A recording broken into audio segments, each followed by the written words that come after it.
This is my true story. I thought time had buried everything that could hurt me. I believed the past was silent, that what was hidden would stay hidden. But one afternoon, my grandson found something behind the shed, something that wasn't meant to be found. He came to me holding a rusted box, dirt under his nails, and inside it was a photograph that changed everything I thought I knew about my husband, my family, and myself. What happened after that tore open a truth I'd buried for decades. Before I tell you what was inside, tell me where you're watching from and what time it is right now. And please subscribe so my story can reach more people. It was an ordinary afternoon, the kind that passes so quietly you never think it will matter. The air outside was warm, heavy with the smell of grass after rain. I was folding laundry when I heard a sound that didn't belong, the scraping of metal against soil. I looked out the window and saw my grandson behind the shed, his little frame bent over something, both hands gripping a small shovel.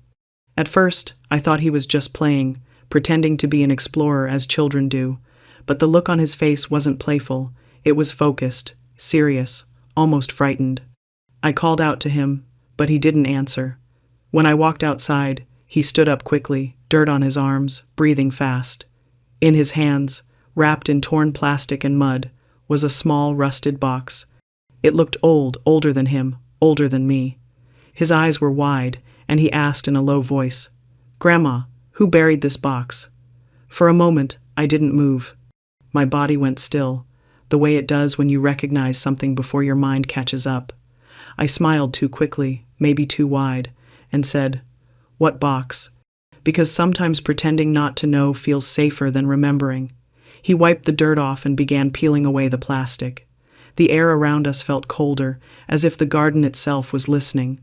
The shed, the trees, even the wind. Everything stood still. I watched his small fingers struggle with the knot around the box until it came loose. The hinges creaked when he opened it, a slow sound like something waking up.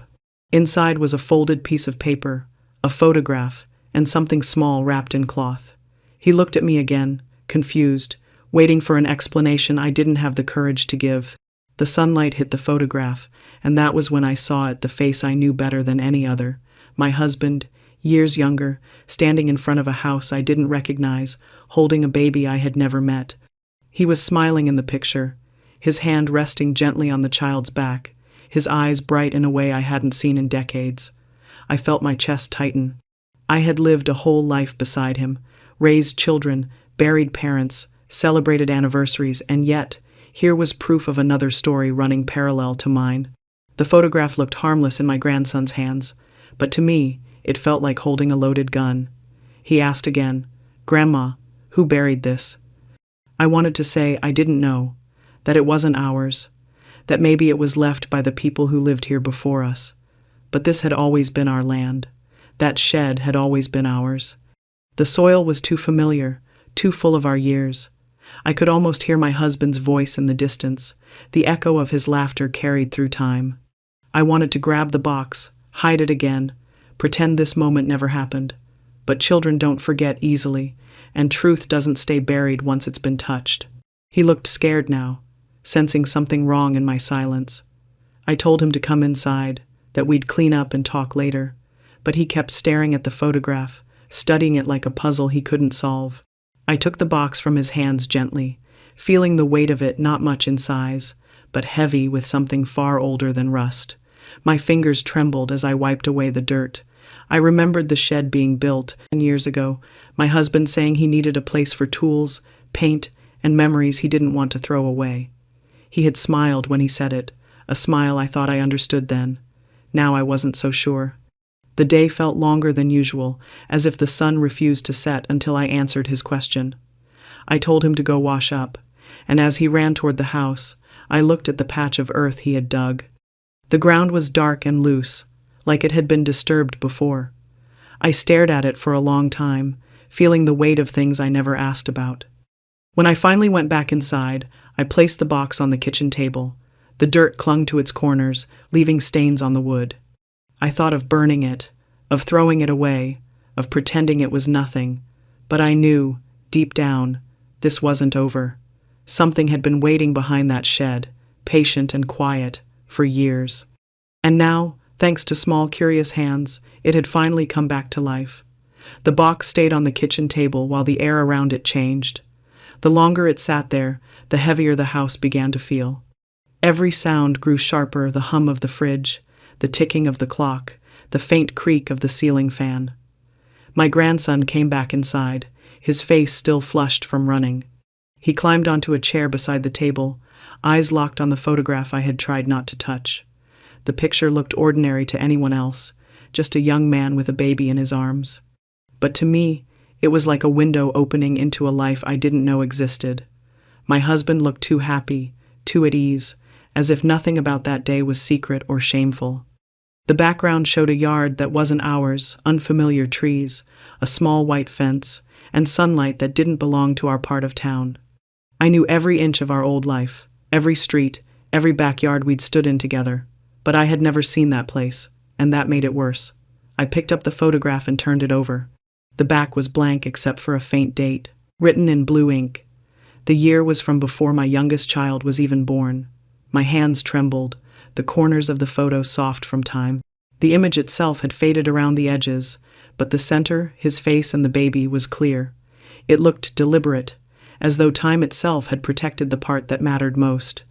I wanted to deny what I saw, to believe it was some trick of resemblance, another man who only looked like him. But memory is cruel. It recognizes what the heart refuses. The curve of his jaw, the scar above his eyebrow, the way he held the child, there was no mistake. I felt something deep inside me shift, a slow crack opening under years of quiet belief. My grandson leaned closer, asking again who the baby was, but his voice felt far away. My thoughts drifted backward to the years when my husband used to leave for work trips that lasted too long. He would come back with excuses that sounded like stories rehearsed in mirrors. I had trusted them all. Back then, trust felt like strength. Now it felt like blindness. I remembered the nights when he returned smelling of strange soap, the kind we never used, and the way he avoided my eyes when I asked simple questions. He would hug the children and kiss my forehead like routine, but sometimes he looked as if his mind was elsewhere, somewhere I couldn't follow. The photograph had turned every small suspicion I'd ever ignored into a map of truth. I saw now how each missing weekend, each unexplained expense, each odd silence had been small pieces of a larger picture. And now that picture sat on my kitchen table, staring back at me.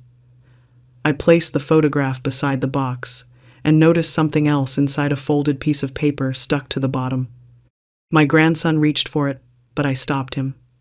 It was old, folded too many times, the edges almost breaking apart. I unfolded it carefully. The handwriting was his, my husband's. Just one line, short and strange, for when she's old, enough to know. My stomach turned cold. The words were too familiar, written in the same calm script I'd seen in birthday cards, grocery lists, and love notes from decades ago. I stared at that line, realizing it wasn't written for me. It was written for someone else, someone young, someone waiting. The photo, the baby, the hidden box, it all connected. The message wasn't meant to be found by my hands, yet here I was, holding it like it was proof that my marriage had lived a double life. My grandson asked what it said, but I couldn't answer. I just folded it again, slower this time, and slipped it back into the box. The room felt tilted, like the floor had moved beneath me. I looked at my husband's face in the photograph again, the smile so calm, so unaware of the wreckage he had left behind. I thought about the years after he died, the tears I shed, the loyalty I kept, the faith I carried for a man who had hidden a child from me. All those anniversaries, all those memories, now stood under a shadow cast by a secret buried behind a shed. I reached out and touched the photo one last time before setting it down. My grandson didn't understand why my hands were shaking. I told him we would talk later, but inside I knew this wasn't just a talk. This was the beginning of something that would not rest until every truth was unearthed, one photograph, one box, one buried lie at a time. I sat alone in the kitchen staring at the photo. My hands were still dirty from the box, but I didn't care. The image wouldn't leave my mind. My husband stood there smiling, holding a baby that wasn't mine. I looked at every detail in the picture, the clothes, the background, even the faint shape of a car behind him. I had never seen that place. I had never seen that child, but I knew that smile. It was his smile, the one I saw every day for years. I started to remember small things I had ignored. One summer, he said he had to travel for work. It was supposed to be a week, maybe 2. He came back after almost 3 months. I asked where he had been. He said business was slow and he had to stay longer. He didn't talk much after that. I noticed how quiet he became, how he would sit at the table lost in thought. Sometimes he would go for walks at night and come back hours later. I told myself he just needed time. I didn't want to think something was wrong. There were other signs I never wanted to face. He started getting letters and handwriting I didn't recognize. When I asked about them, he said they were from a friend at work. Once I saw a torn photograph in the trash, but he snatched it up before I could see it clearly. He said it was nothing. I believed him because believing was easier. It's strange how people ignore the truth when it's standing right in front of them. I thought our life was strong, that love would fix everything. Now that box had proved me wrong. That photograph showed what I didn't want to see all those years ago. I remembered how he avoided my eyes whenever we talked about children. After our youngest was born, he said he didn't want any more. I agreed because I thought he was tired, but maybe he already had another child somewhere else. The thought made my chest tighten. It felt like I had lived in a house built on lies. I thought about that time long ago when he came home smelling like someone else's perfume. I asked him about it once. He laughed and said it must have come from the store. I believed him then. I told myself I was overthinking. But now, sitting here with proof in my hands, I realized I had been protecting the wrong person.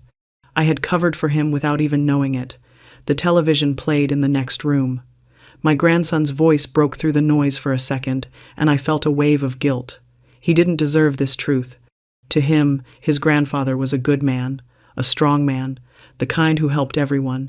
That image would fall apart if he knew what this photo meant. I had to protect him, even from his own blood. I looked down at the box again. Inside was more than just a secret. It was a second life. My husband had hidden it carefully, trusting that no one would find it. But time has a way of uncovering what people think they can bury forever.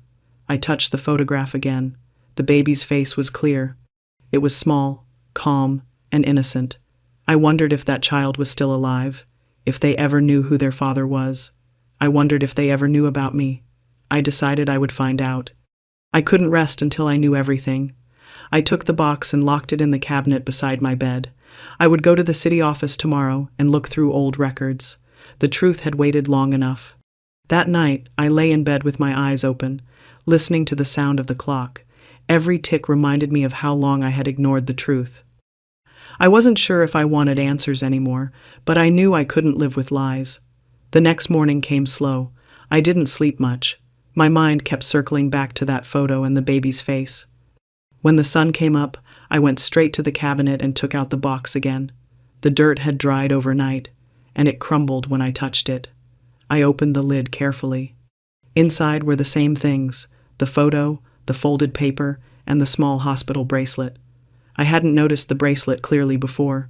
It was pale blue, with faded writing across the plastic.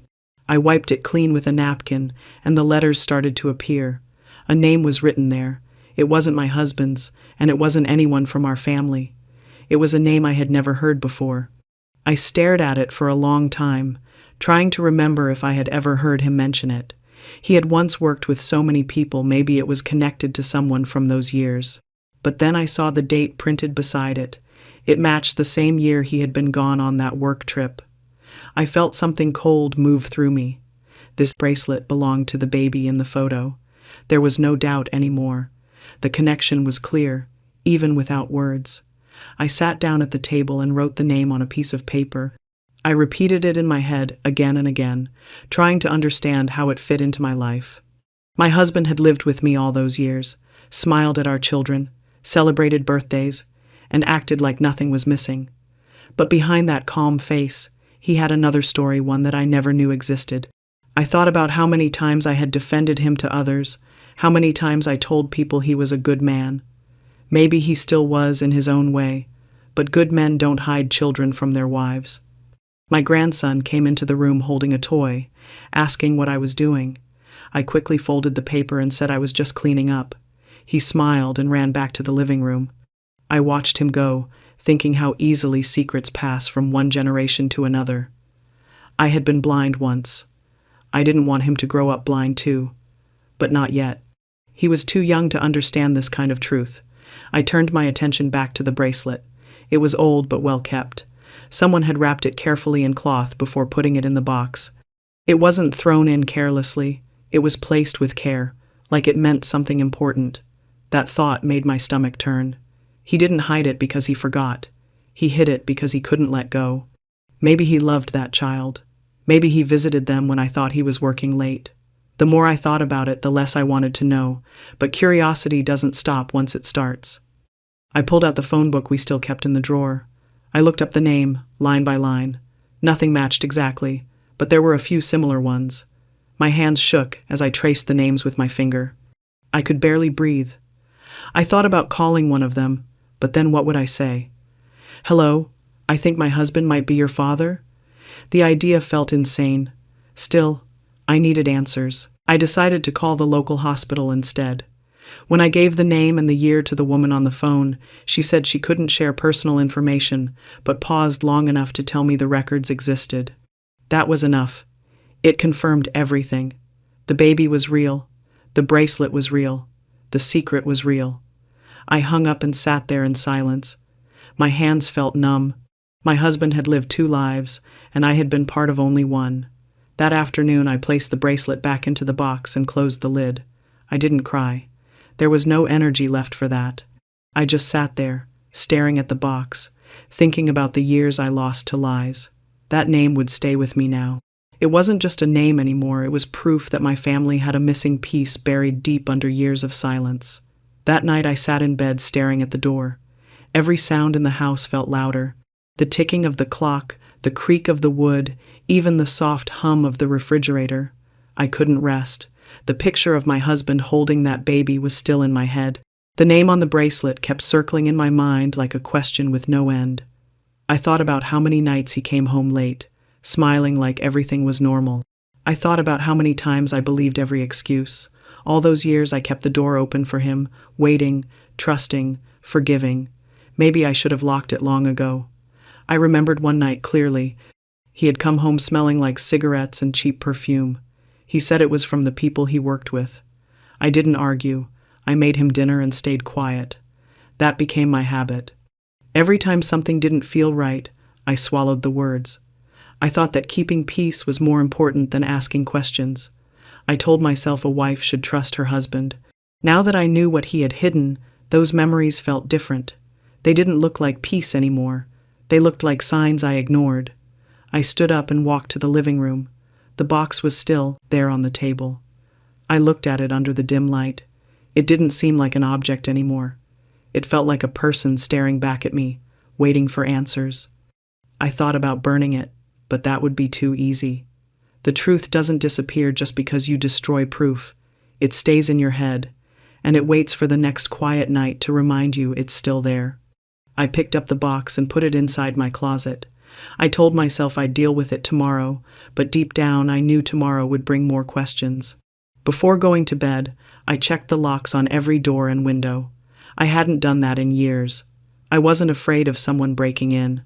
I was afraid of what might come out: old truths, forgotten memories, the pieces of a story I never wanted to face. For the first time, I felt like my home wasn't really mine anymore. It belonged to the secrets buried inside it. The next morning, I looked through old drawers and cabinets. I searched for anything that might explain what I had found. Receipts, letters, photos, anything. I found an old envelope with my husband's handwriting. It had no stamp, no address, just a name written in the corner, the same name from the bracelet. My hands froze. Inside was a folded note. The words were short. "You deserved better. I couldn't fix it." That was all it said. I read it 3 times. It didn't sound like something meant for me. It was meant for someone else, maybe that child, maybe their mother. I sat down on the floor and stared at it until the light changed in the room. Everything I thought I knew about him started to fall apart. He wasn't the man I had built up in my memory. He wasn't the man I defended when people said he was distant. He had lived another life, right under my nose. The realization hurt in a way I couldn't explain. It wasn't anger. It was something deeper, heavier. It felt like losing him all over again.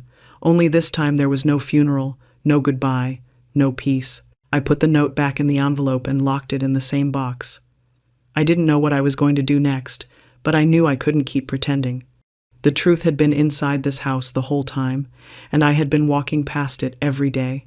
I looked at the door again and thought about how easy it was for him to walk through it, to come and go as he pleased, leaving pieces of himself scattered everywhere. I should have locked that door. Maybe then I would have kept something safe, even if it was just myself. I waited until early morning before picking up the phone. The house was quiet. My grandson was still asleep, and I didn't want anyone to hear. I went into the small laundry room, closed the door, and sat on the floor with the box beside me.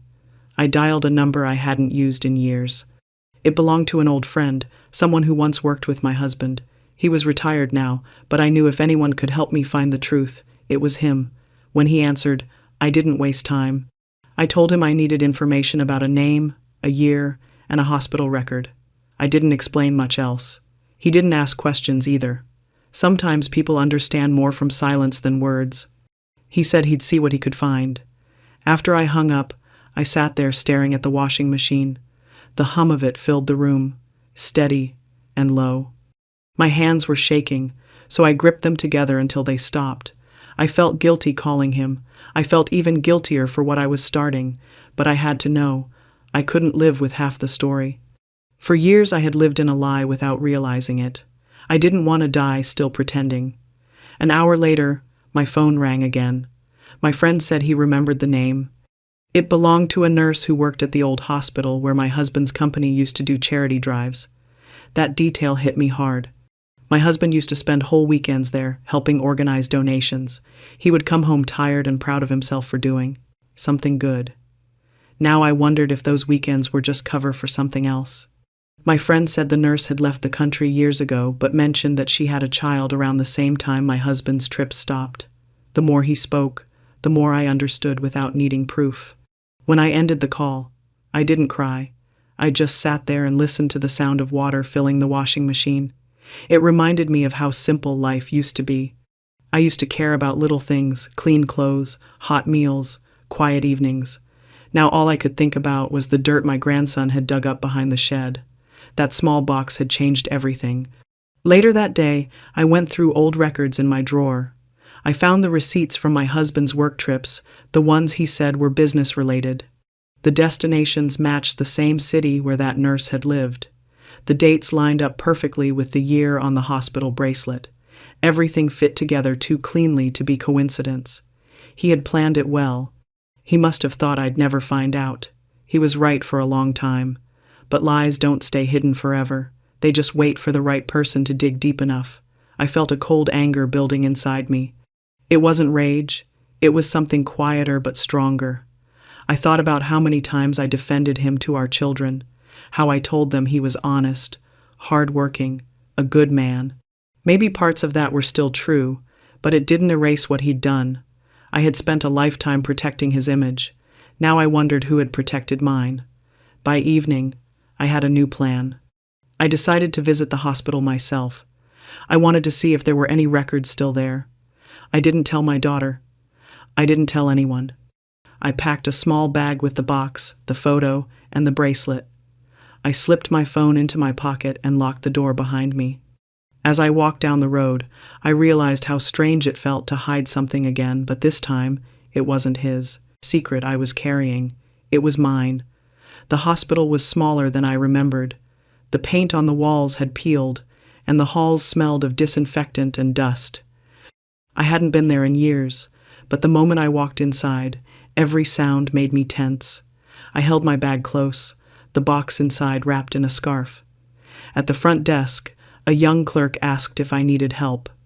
I said I was looking for old patient records from the late 1982. She frowned and said most files from that time were moved to storage or destroyed. I thanked her and asked to speak with someone from the records office. The name on the bracelet still burned in my head. The man in records looked older, patient, maybe my age. He pulled out a large folder and flipped through pages. When I gave him the name, he paused. He looked at me in a way that told me he knew more than he wanted to say. He asked for proof of relation. I showed him the bracelet and the photo. He studied them both for a long time. Then he sighed and said he wasn't supposed to share private information, but that the child connected to that name had passed away. I felt my body go still. I didn't know what to say. He handed back the photo carefully, his eyes softer now. He added that my husband's name was listed as the emergency contact. I walked out of that building in silence. My legs felt heavy, and my throat felt tight. The air outside was colder than when I'd gone in. I sat on a bench near the parking lot, holding the photo. The baby in the picture wasn't alive anymore. That part of his hidden life had already ended before I ever found out. My husband had carried that secret to his grave, never telling me, never telling anyone. I didn't know if I should feel pity or anger. All I felt was tired. When I drove home, the road looked different. Every turn felt longer, every stoplight slower. I thought about the nurse who had left the country. Maybe she went away after losing the baby. Maybe that was the reason my husband came home quiet all those years ago. Maybe guilt followed him for the rest of his life. It didn't change what he did, but for the first time, I saw him not as the man who betrayed me, but as someone who couldn't face his own choices. He'd buried the box behind the shed not to hide his crime but to bury his shame. When I reached home, the house looked darker. I parked the car and sat for a few minutes before going inside. My grandson was playing in the living room, laughing. My daughter was cooking. Everything looked normal, but I felt like I didn't belong there anymore. I walked past them quietly and went straight to my room. I put the box on my desk and stared at it again. It had started to look smaller, but the weight of it hadn't changed. I realized that finding the truth didn't bring peace. It only replaced one kind of pain with another. That night, I went out to the shed. I stood in the same spot where my grandson had been digging. The hole was still there, a small dent in the earth. I looked at the ground and whispered a quiet promise. I didn't know who the baby was or what could have been, but I knew that secret didn't deserve to rot in silence anymore. I picked up the shovel and covered the spot with clean soil. The sound of the dirt falling back into place was dull and final. I stood there until the sun began to set. Some doors stay locked for a reason, but some have to be opened even if what's behind them can never be fixed. The next evening I asked my daughter and grandson to stay for dinner. I cooked the same meal my husband used to love, even though I had no appetite. The house felt different that night, heavier. I didn't say much while I set the table. My daughter noticed but didn't ask. When we all sat down, my grandson started talking about school, about how he wanted to dig again behind the shed. My daughter's fork stopped mid-air when she heard that. She asked what he meant, and he told her about the box. Her face turned, pale. I didn't need to explain anything. She already knew something was wrong. I went to my room and brought the box to the table. I placed it down between the plates. My daughter stared at it like it was alive. My grandson looked from her to me, confused. I opened the lid and took out the photo. I didn't say a word. I just placed it on the table. My daughter's face lost all color. Her hands began to shake. She reached out for the photo, but I kept my hand on it. Her eyes filled with panic, not surprise. That told me everything I needed to know. She knew this secret before I did. For a long moment, no one spoke. The sound of the clock was the only thing that filled the room. Then she asked me where I found it. Her voice cracked on the last word. I told her it was behind the shed, buried in the dirt. My grandson looked between us, trying to understand. I could see the confusion in his eyes. I wanted to protect him from what was coming, but it was too late.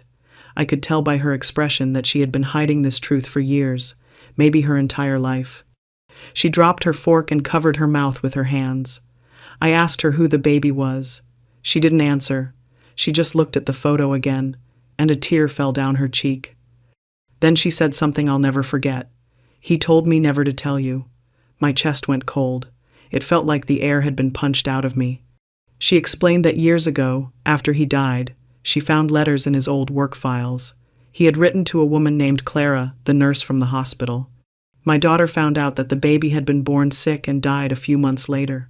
He had wanted to help, but he never told her mother, me, because he was afraid it would destroy our family. I sat there listening, unable to speak. My grandson didn't understand everything, but he knew something terrible had been said. My daughter kept talking. tears falling faster now. She said she didn't want me to know because she thought it would bring me pain. She said she kept the secret because she believed it died with him, but secrets don't die. They stay buried until someone digs them up. I looked at her and realized she had been carrying his guilt for years, protecting his memory while hurting herself. Dinner went cold. The food sat untouched. The house felt small, like the walls were closing in. My grandson quietly left the table and went to his room. My daughter sat across from me, crying into her hands. I didn't comfort her. I couldn't. I just sat there staring at the photo. I realized that this wasn't about betrayal anymore. It was about how far people will go to protect what's already broken. I picked up the photo, put it back in the box, and closed the lid. There was nothing left to say. The truth had done its work. It had broken every silence left between us. The next morning, the house was quiet. My daughter had gone home early, and my grandson was still asleep. I sat at the kitchen table with a cup of coffee that had gone cold. The box was next to me again, the same way it had been for days. Every time I looked at it, I felt like it was watching me. I knew I couldn't keep it here anymore.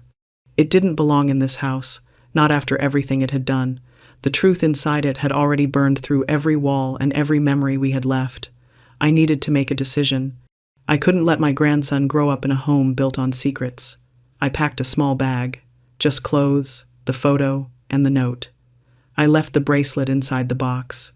I didn't need to take everything. I only needed reminders. My plan was simple. I would visit my sister a few towns away and think about what to do next. I didn't tell my daughter. I didn't tell anyone. I wrote a small note for my grandson, just saying I would be back soon. I didn't want him to worry. He was too young to understand what had really happened. When I stepped outside, the air felt heavy. The shed was still there, quiet and harmless, as if nothing had ever been dug up. I stood for a minute and looked at it. It was strange how ordinary it looked, considering what it had given us. Behind that small wooden wall was a secret that destroyed a man's memory, a daughter's trust, and a family's peace. I walked past it without stopping. Some places don't need goodbyes. The road to my sister's house was long but familiar. I had taken it many times before, but never like this. Every mile felt like I was driving away from a life that wasn't mine anymore. I thought about my husband. For years, I saw him as a good man who worked hard and loved his family. Now, I saw him as a man who made mistakes, big ones, and never had the courage to face them. I didn't know whether to hate him or forgive him, maybe both. When I reached my sister's house, she opened the door with a smile that quickly faded when she saw my face. I told her I needed a few days to rest. She didn't ask questions. She just made tea and left me alone. That night, I sat in her guest room with the box on the floor beside me. I opened it one last time. The photo, the note, the bracelet, they were all there. The objects looked small, but they had caused so much damage. I stared at them for a long time, then finally closed the lid. I decided I would go to the police the next morning, not to file a report but to hand over the box. I didn't need it anymore. Keeping it only kept the pain alive. The truth was out, and that was enough. My daughter would have to face it in her own way. My grandson would grow up without lies. That was all that mattered to me now. I turned off the light and lay down. The bed was quiet, and for the first time in days, I felt a small bit of peace. I wasn't running away. I was simply starting over. Sometimes leaving isn't about escaping. It's about making room for what's left after everything else has fallen apart. I didn't know what tomorrow would bring, but I knew one thing. I wasn't afraid of the truth anymore. I never went back to the old house. My daughter called a few times, but I didn't answer. I wasn't angry anymore. I was just done carrying the weight of everyone else's choices. The truth had already done what it needed to do. It tore open the quiet life we pretended was perfect and left behind something that finally felt honest, even if it hurt. I gave the box to the police like I planned. They took it without much interest, just another old family matter that didn't need a report. For me, it wasn't about justice or revenge. It was about letting go of what had lived too long in silence. Days turned into weeks, and I started to feel normal again.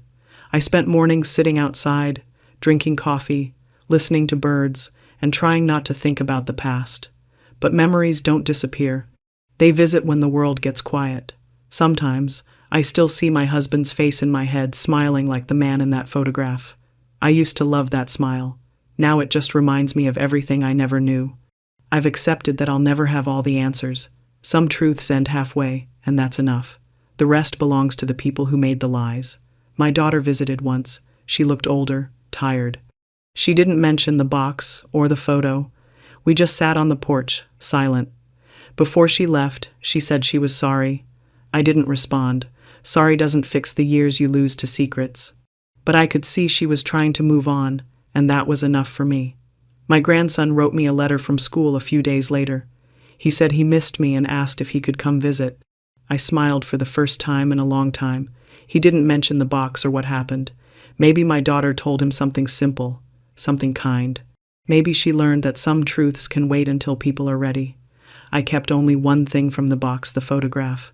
Not because I forgave him, but because I wanted to remember what silence costs. It sits inside a drawer beside my bed. I don't look at it often. When I do, I don't see my husband anymore. I see the younger version of myself who believed in him, the woman who thought loyalty meant turning away from her own instincts. She was wrong, but she was strong in her own way. She survived long enough to finally face what was buried. The house, the shed, the dirt, they're just places now. But that moment when my grandson dug up the box changed everything. It forced me to face a life I didn't know I was living. I don't hate my husband anymore. Hate keeps people trapped. I just don't remember him as someone who deserves to be defended. He was human, and humans fail. Some fail quietly, and the people around them pay the price. That's what happened to me. That's what happens in families that build walls instead of trust.